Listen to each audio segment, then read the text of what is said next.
लोगों के नाम से फर्जी सिम एक्टिवेट करने वाले अंतर्राज्यीय गिरोह को पुलिस ने पकड़ा। गिरोह के 5 आरोपियों को पुलिस ने गिरफ्तार किया। फर्जी सिम एक्टिवेट कर धोखाधड़ी करने वाले आरोपी बेचते थे सिम। आरोपियों के पास से 13 एक्टिवेट और 43 इनएक्टिव सिम हुए बरामद। देवास उज्जैन का एक आरोपी सहित पश्चिम बंगाल के 3 आरोपियों को पुलिस ने गिरफ्तार किया। ये आज 5 लोगों को गिरफ्तार किया गया, जिसमें 3 आरोपी पश्चिम बंगाल के बीरभूम जिले के रहने वाले हैं। ये फाइनेंशियल फ्रॉड के लिए अलग अलग जगह से जो फर्जी सिम्स हैं, ये डुप्लीकेट सिम और कोर्ट के नाम पे जो एक्स्ट्रा सिम क्रिएट की जाती है, उसको खरीद के फाइनेंशियल फ्रॉड में यूज करते हैं। ये पिछले 15 दिन में दूसरी बार हमारे यहाँ से इन्होंने सिम कलेक्ट की थी। इनके पास से करीबन 70 ऐसी फर्जी सिम भी हम लोगों ने जब्त की है।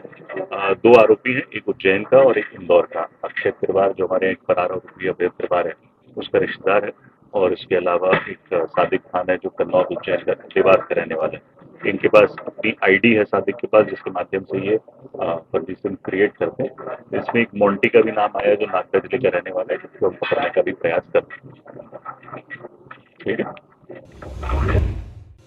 शराब का नशा एक थाना प्रभारी को काफी महंगा पड़ गया और अब उसकी करतूत वायरल होने के बाद उनकी नौकरी भी खतरे में आ गई है। बता दें कि छिंदवाड़ा के चौरई थाने में पदस्थ थाना प्रभारी संजय भलावी के जबलपुर में एक कॉलोनी में शराब के नशे में कारों के शीशे तोड़ने का वीडियो भी वायरल होने के बाद थाना प्रभारी को निलंबित कर दिया गया था। प्राप्त जानकारी के अनुसार बीती रात जबलपुर के बरेला थाना अंतर्गत आकर्ष एक्सलेव सोसाइटी में एक व्यक्ति के द्वारा 7 से 8 कारों में तोड़फोड़ की गई। तोड़फोड़ करने वाला ये व्यक्ति खुद को थाना प्रभारी भलावी बता रहा था। इसने कॉलोनी में खड़ी सभी लग्जरी कारों के कांच तोड़ दिए और गाली गलौज करते हुए जमकर हंगामा मचाया। इस घटना का वीडियो सामने आने के बाद पता चला कि ये थाना प्रभारी संजय भलावी है, जो जबलपुर के गोरा बाजार, सिविल लाइन और गोसलपुर थानों में पहले पदस्थ रह चुका है और अब छिंदवाड़ा के चौरई थाने का भी थाना प्रभारी है।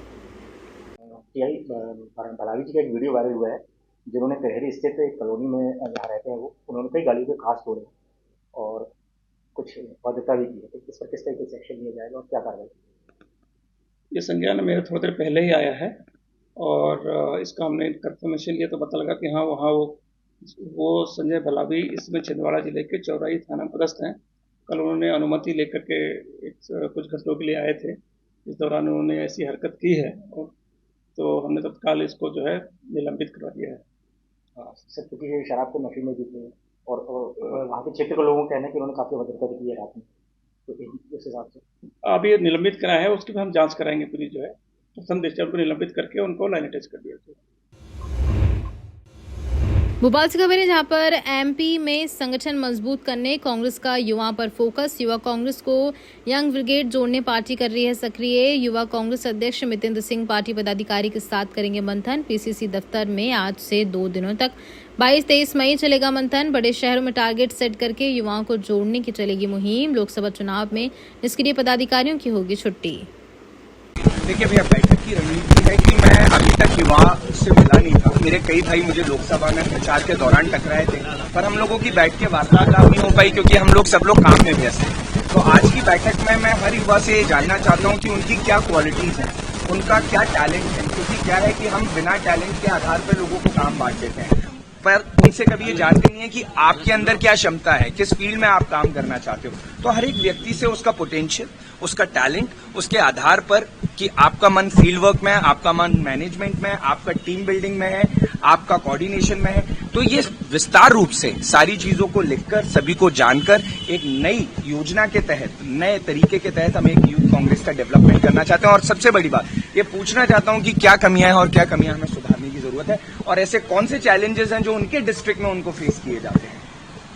दूसरा ये तो आपने कहा कि हम जिनमें क्लेवर है हम उन लोगों को स्थान देंगे, हमारे युवा कांग्रेस की जो बॉडी है पूरी बदली हुई नजर आएगी। बिल्कुल पूरी बदलेगी, बिल्कुल एक नई बॉडी तैयार करेंगे। अध्यक्ष जी ने एक बात कही है, सीएलपी लीडर जी ने कहा कि याद रखना काम करने वाले की जगह होनी चाहिए। कि अक्सर हम काम करने वाले को पीछे छोड़ देते हैं, अगर काम करने वाले को उसका उचित स्थान दिया जाएगा तो पार्टी और मजबूत होगी। तो मेरा प्रयास है कि कहीं ना कहीं जो काम करने वाले हमारे नीचे, हम लोग कभी कभी हम ग्राउंड पे नहीं पहुंच पाते हैं, तो मेरा यह मानना है ग्राउंड पे पहुंच के वो सभी काम करने वाले नए युवाओं को लेकर आऊं जो पार्टी की एक शक्ति बने और एक नई ऊर्जा के साथ कार्य करें। जिस तरह नर्सिंग घोटाला सामने आया है, युवाओं को बड़ा नुकसान हुआ है, क्या लगता है? देखिए भैया, घोटाले तो बहुत सामने आए हैं, युवा का नुकसान ही हुआ है, भला वो व्यापम हो, भला वो सिंगस्त हो।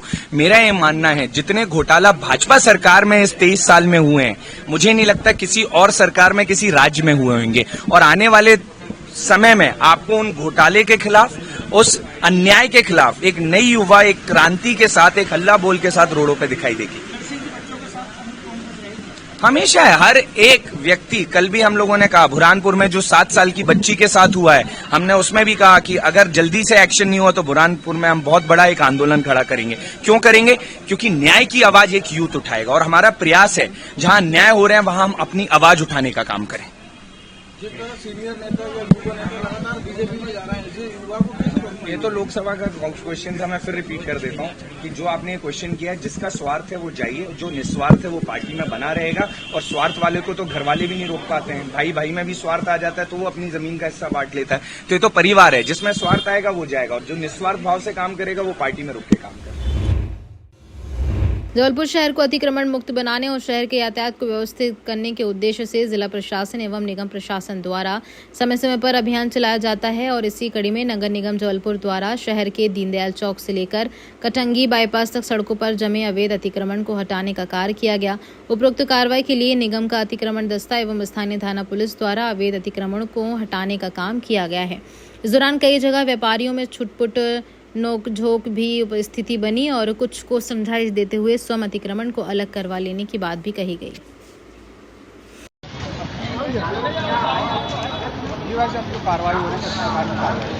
दीनदयाल चौक से माड़ोताल और कटंगी बाईपास तक अतिक्रमण हटाने की कार्रवाई हो रही है। प्रायः देखा जा रहा है कि यहाँ पर अतिक्रमण की संख्या कुछ ज़्यादा बढ़ गई है। यहाँ पे मुनादी भी कराई जाती है, लगातार अतिक्रमण भी हटाए जाते हैं, लेकिन इसके बावजूद भी वापस ये पुनः रख लेते हैं। तो आज पुलिस अमला और राजस्व अमला तहसीलदार साहब की उपस्थिति में अतिक्रमण दस्ते द्वारा जितने भी सड़क किनारे ऐसे अतिक्रमण जिनसे कि यातायात बाधित हो रहा है, जाम की स्थिति बनी रहती है, उन्हें हटाने की कार्रवाई की जाती है। वर्षों से फरार चल रहे शातिर नामी बदमाश किस्सू उर्फ किशोर तिवारी, जो कि जघन्य हत्याकांड दुर्दांत अपराधी है, उसे आज कटनी पुलिस के द्वारा अयोध्या रामलला के दर्शन के लिए दौरान गिरफ्तार कर लिया गया। जमानत मिलने के बाद फरार इस आरोपी पर पुलिस ने 35,000 रुपए का इनाम घोषित कर रखा है। बता दें कि कटनी में कोतवाली थाने में दर्ज अपहरण कर हत्या के बाद शव को चूना भट्टी में जलाने के मामले में फरार कुख्यात बदमाश किस्सू उर्फ किशोर तिवारी को गिरफ्तार कर लिया गया है। अपराधी किशोर तिवारी के ऊपर कुल कटनी जिले से 30,000 और उनके अपराध में जो वहाँ हत्या का अपराध था जो 1985 का था और 1987 का अपराध जो कटनी जबलपुर जिले का था, इन दोनों में मिलाकर 55,000 के इनाम था। बड़ी सरगर्मी से तलाश हो रही थी। हम लोगों ने कम से कम 25 टीमें बना करके बॉम्बे, जयपुर, हरिद्वार, अयोध्या और उसके और जितने ठिकानों में अलग अलग जगह भेजी गई थी। लगातार तलाश करते समय सूचना मिली कि वो अयोध्या में जो है वो गया हुआ दर्शन करने के लिए, और फिर हमारी टीम ने उसको बड़ी ही उसमें से भीड़ में से उसको पकड़ा है, पकड़ करके ले आए हैं और उसकी गिरफ्तारी सौंपी है। मध्य प्रदेश में इन दिनों गर्मी अपने तीखे तेवर दिखा रही है। राजधानी भोपाल सहित कई जिलों में हीट वेव का अलर्ट जारी कर दिया गया है। कुछ जगहों पर गर्म हवाओं के साथ लू चलने का अनुमान है, वहीं कुछ इलाकों में बारिश होने की संभावना है। मौसम विभाग के मुताबिक ग्वालियर, मुरैना, भिंड, निवाड़ी, राजगढ़, छतरपुर और पन्ना में तेज गर्म हवाओं के साथ लू चलने का अनुमान है, जबकि भोपाल, नीमच, मंदसौर, रतलाम, झाबुआ, अलीराजपुर, बड़वानी, खरगोन, खंडवा, बुरहानपुर, श्योपुर, विदिशा, सीहोर, सतना, रीवा, सिंगरौली और अनूपपुर में हीट वेव का अलर्ट जारी कर दिया है। मौसम विभाग ने बताया कि राजधानी भोपाल में बीते दिनों यानी कि 21 मई का तापमान 43 डिग्री के ऊपर दर्ज किया गया। वहीं 45.6 डिग्री के साथ रतलाम का तापमान प्रदेश में सबसे ज्यादा रहा। जी सर, पहले अपना नाम बताइए। नमस्कार, मैं प्रकाश धोले, मौसम विज्ञानी, मौसम केंद्र भोपाल। आज का मौसम कैसा है? आज का मौसम शुष्क रहेगा और जो अभी हीट वेव कंडीशंस का जो दौर चल रहा है पूरे मध्य प्रदेश में, तो वहाँ पे north west MP, north east MP तथा मालवा रीजन जो है वेस्ट एमपी का, वहाँ पे जो है हीट वेव की संभावना बनी हुई है। उसके साथ ही जो आप देख सकते हैं पिछले 24 घंटे में जो सर्वाधिक अधिकतम तापमान रतलाम में 45.6 डिग्री सेल्सियस दर्ज किया गया। उसके साथ ही जो है पिछले 24 घंटे में जो है रतलाम, दतिया, नौगांव, गुना, ग्वालियर में जो है हीट वेव दर्ज की गई है।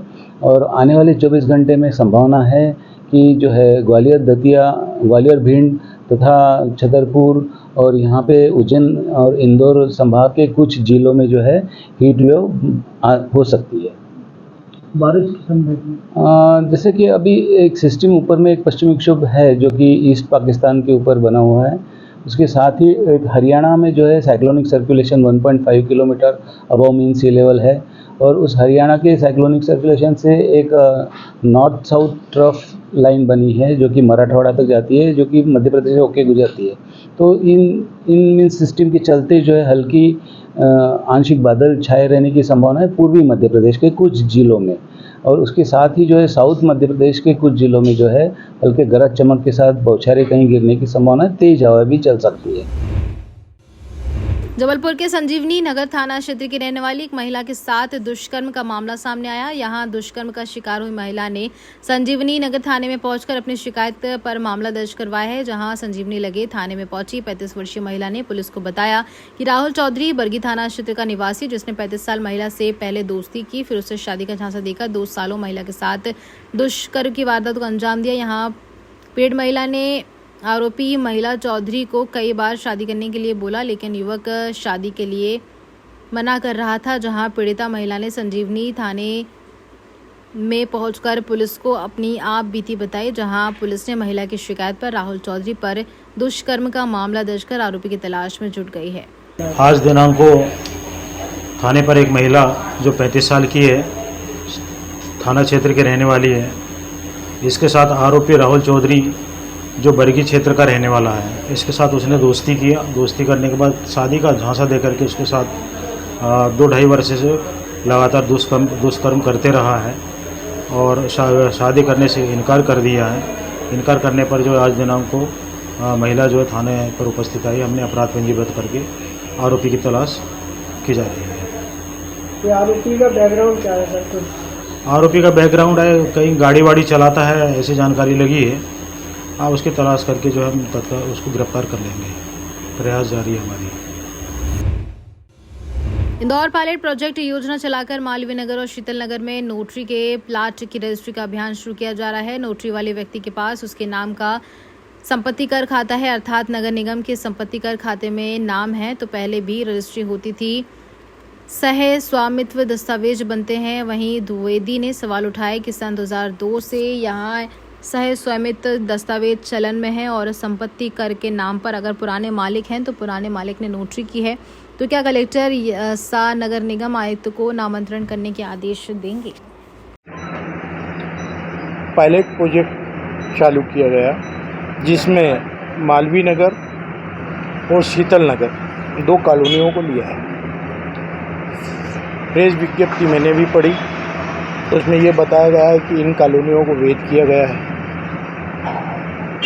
डॉक्टर मोहन यादव जो मुख्यमंत्री हैं, कुछ दिन पहले उनका बयान पढ़ा था कि अवैध कॉलोनियों को वैध करने का जो नियम था उसे सरकार बदल करके पुनः नए सिरे से अवैध कॉलोनियों को वैध करेगी। मतलब वैध और अवैध अभी बीच में। शायद प्रशासनिक अधिकारियों को इस बात की जानकारी नहीं है कि जो पायलट प्रोजेक्ट में उन्होंने कलेक्टर साहब ने घोषणा की है, सन 2001 से ही इस प्रकार की व्यवस्था कायम है। ऐसे दस्तावेज जो संपत्ति कर के खाते में मूल स्वामी के नाम पर है, वो अपनी पत्नी को, अपनी बेटी को सन 2001 से ही अपने साथ अपनी पूरी प्रॉपर्टी में बराबर का हिस्सेदार बना सकता है। कमलनाथ जी की सरकार आई, उन्होंने स्टाम्प ड्यूटी बदल दी। चाहे जितने करोड़ की प्रॉपर्टी हो, केवल 1100 रुपये में आप, और उस पर नगर निगम और पंचायत ड्यूटी समाप्त कर दी गई। नगर निगम संपत्ति कर के खाते में नामांतरण नोटरी के आधार पर करता ही नहीं है। नगर निगम अपने विधान के अनुसार जिस संपत्ति कर खाते में किसी व्यक्ति का नाम चढ़ाएगा तो उसके नामांतरण को वैधानिक अधिकारी भी प्राप्त नहीं है, न्यायालय कहता है। ऐसी परिस्थितियों में नोटरी से रजिस्ट्री आप कैसे कर सकते हैं? और जो चलन में है व्यवस्था, तो आप उसे पायलट प्रोजेक्ट में कैसे ले जा सकते हैं? 2001 में ये व्यवस्था 10,000 से अधिक नामांतरण पेंडिंग पड़े हुए नगर निगम में इस प्रकार के दस्तावेजों से। नगर निगम के नामांतरण से कोई वैधानिक अधिकार प्राप्त नहीं होता। नोटरी केवल सत्यापन है, किसी दस्तावेज का सत्यापन है, वो वैधानिक दस्तावेज है ही नहीं। इंदौर में 1,000 से अधिक अवैध कॉलोनियाँ हैं, जिसमें 400 कॉलोनियाँ सीलिंग की ज़मीन पर बसी हैं। मालवीय नगर खुद सीलिंग की ज़मीन पर बसा हुआ।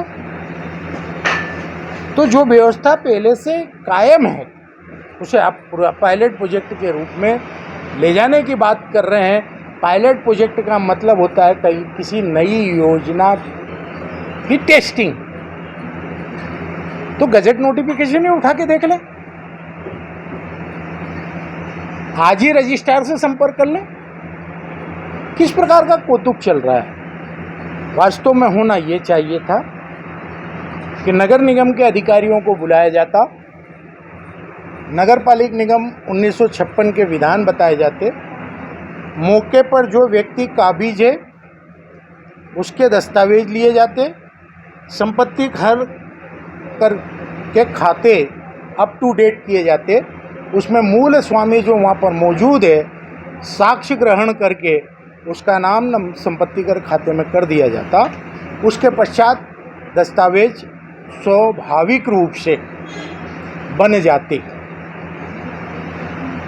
कुल मिलाकर सरकार और अधिकारी जनता का ध्यान भटकाने का कौतुक करते हैं।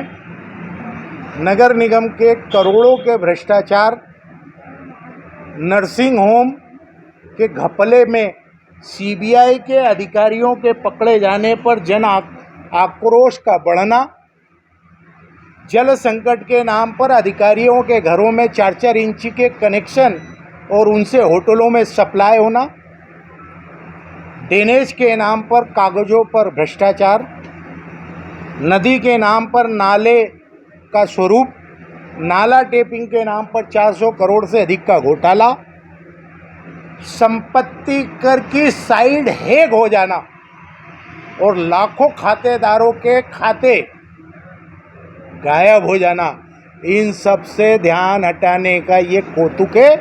पायलट प्रोजेक्ट के नाम पर जो पहले से व्यवस्था है उस व्यवस्था को आप पायलट प्रोजेक्ट का नाम दे रहे हैं। मैं सीधे सीधे आरोप भारतीय जनता पार्टी की सरकार पर लगा रहा हूं कि वो 10,000 लोग जिन्होंने सन 2020 तक अपनी रजिस्ट्रियां कराई हैं उनके नामांतरण क्यों रोके?